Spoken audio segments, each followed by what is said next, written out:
This free step-by-step video comes to you directly from Haynes, creators of the world's best repair manuals. Fix your car or truck the right way with our accurate and reliable information at your side. You can complete more than 200 jobs on this vehicle when you purchase the complete online manual at Haynes.com. Pull the hood release lever, located on the driver's side kick panel.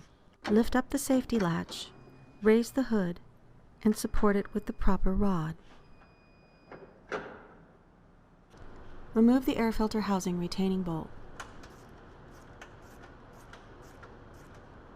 Unfasten the air filter housing retaining clips.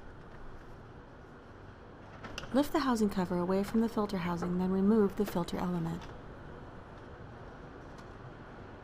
Place the new air filter element into the housing. Install the housing cover onto the filter housing.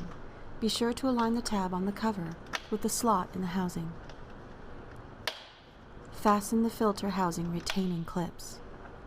Install the housing retaining bolt and tighten it securely.